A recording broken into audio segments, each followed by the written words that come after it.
Pemirsa, setelah ditetapkan menjadi anggota legislatif periode 2019-2024, sebanyak 40 anggota Dewan Perwakilan Rakyat Kabupaten Badung dilantik. Dari 40 kursi, sebanyak 27 kursi diisi wakil rakyat petahana atau incumbent, dan 13 lainnya adalah pendatang baru atau newcomer. Pada pelantikan anggota DPRD Kabupaten Badung masa bakti 2019-2024 kali ini, Partai Demokrasi Indonesia Perjuangan PDIP Badung memborong kursi anggota DPRD Badung. Bahkan PDIP berhasil memperoleh 28 kursi dari 40 kursi di DPRD Badung. Posisi PDIP kemudian disusul Partai Golkar dengan raihan 7 kursi, Demokrat dan Gerindra masing-masing 2 kursi, dan Nasdem memperoleh 1 kursi. Sementara dari 40 anggota DPRD Badung yang terpilih, 27 di antara mereka merupakan petahana atau incumbent, sementara 13 yang lain berstatus pendatang baru atau newcomer.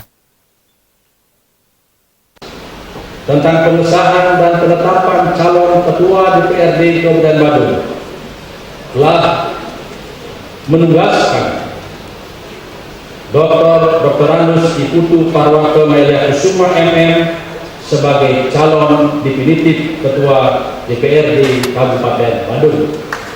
Bupati Badung Nyaman Giri Prasa berharap Dewan terpilih mengikuti tugas-tugas konstitusi dari sisi yang pertama adalah legislasi, bagaimana membentuk dan seterusnya pada pembangunan masyarakat yang melaksanakan kontrol dari semua lini fisik maupun manusia. Anggota Dewan juga selalu melakukan komunikasi yang bersinergi untuk membangun Kabupaten Badung. Dan sekalipun tidak terpilih, kami tetap akan fungsikan sebagai warga Badung untuk bersama-sama membangun sesuai dengan kapasitas kewenangan yang akan dimiliki oleh tokoh kami ini. Terus yang kedua, hari ini kami menghadiri pelantikan DPRD baru, DPRD Kabupaten Badung ini, periode 2019-2024. Harapan kami jelas, bagaimana harus mengikuti tugas-tugas konstitusi.